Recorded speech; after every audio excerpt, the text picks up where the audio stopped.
جنتی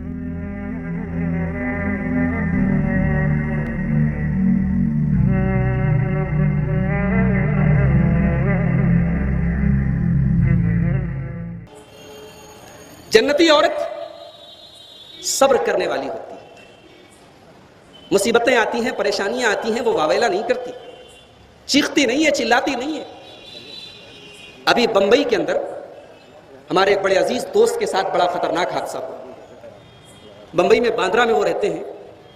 ان کے مکان کے پڑوس کا جو مکان تھا کافی بوسیدہ تھا.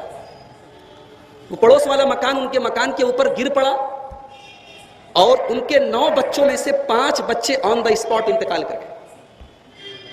5 بچوں کا اس مکان کے گرنے کی وجہ سے انتقال ہو گیا. ذرا سوچئے، بچے پھول کی طرح ہوتے ہیں. ان 5 بچوں میں 3 سال کا بچہ بھی تھا. بچے ماں باپ کو کتنے پیارے ہوتے ہیں یہ ماں باپ اچھی طریقے سے جانتے ہیں. ماں باپ اپنے بچوں کو ایک زخم بھی ان کے جسم کے اوپر دیکھنا پسند نہیں کرتے. ذرا سوچئے کہ اس ماں کے دل پر کیسی بیتی ہوگی جس ماں کی آنکھوں کے سامنے سے اس کے 5 بچوں کا جنازہ نکلا ہوگا. مگر اس عورت نے بڑے صبر و تحمل کا مظاہرہ کیا. بیان کرنے والوں نے بیان کیا. ان خاتون کے گھر والوں نے، وہ عالمہ ہے اور ہماری جماعت کے بہت مشہور عالم اور شاعر مولانا عبدالعلیم ماہر کی صاحبزادی ہیں. عالمہ ہیں اور ایک عالم کی بیٹی ہیں. انہوں نے بڑے صبر کا مظاہرہ کیا.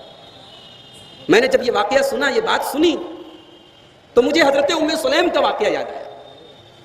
حضرت ام سلیم رضی اللہ تعالی عنہ بڑے پائے کی صحابیہ ہیں. یہ حضرت انس بن مالک کی والدہ ہیں، یاد رکھیے گا. حضرت انس رضی اللہ تعالیٰ عنہ جو اللہ کے رسول کے خادم ہیں، ان کی ماں ہیں اور ان کا بڑا اونچا مقام ہے. ان کا ایک چھوٹا سا بچہ تھا، ابو عمیر. بچے کا انتقال ہو گیا. بچہ بیمار تھا، انتقال ہو گیا. بچے کے والد حضرت ابو طلحہ سفر پہ گئے ہوئے تھے. بچے کا انتقال ہوا. حضرت ام سلیم نے گھر والوں سے کہا بچے کو کمرے میں کسی کونے میں رکھ دیا جائے اور بچے کی موت کے بارے میں بچے کے باپ کو کوئی نہیں بتائے گا، میں بتاؤں گا. شام کو حضرت ابو طلحہ سفر سے واپس آتے ہیں. آتے ہی پہلا سوال کرتے ہیں کہ میرا بچہ کس حال میں. حضرت ام سلیم کہتی ہیں کہ آپ کا بچہ پہلے سے زیادہ آرام سے ہے، پہلے سے زیادہ سکون سے. حدیث کے الفاظ ہے، بخاری اور مسلم کی روایت ہے. حضرت ام سلیم حضرت ابو طلحہ کو کھانا دیتی ہیں. وہ کھانا کھاتے ہیں.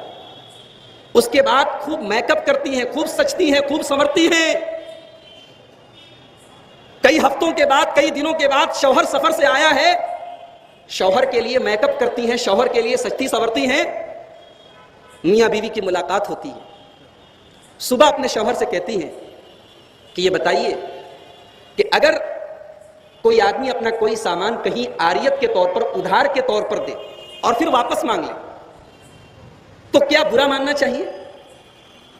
مجھے کسی نے کوئی سامان ادھار دیا پھر واپس لے لیا تو مجھے برا ماننا چاہیے؟ حضرت ابو طلحہ نے کہا بالکل نہیں.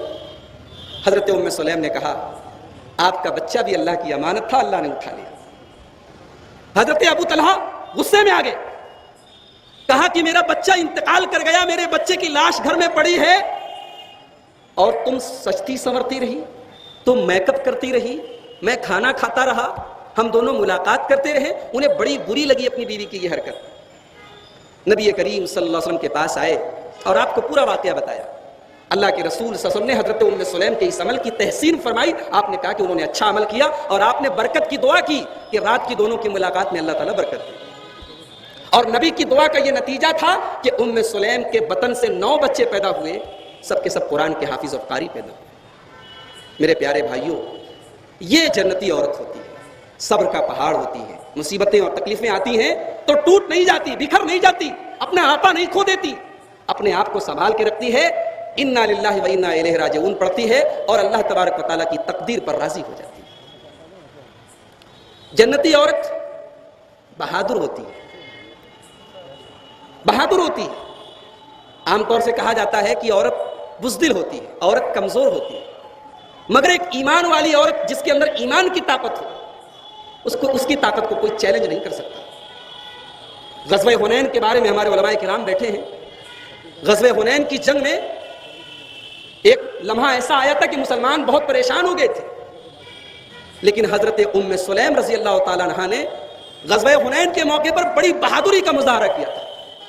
ان کے پاس ایک خنجر تھا اور یہ کہتی تھی اللہ کے رسول سے انہوں نے کہا تھا کہ یہ خنجر میں نے اس لیے رکھا ہے کہ اگر کوئی مشرک میرے پاس سے گزرا تو میں بھونک دوں گی, میں اس کے اوپر حملہ کروں.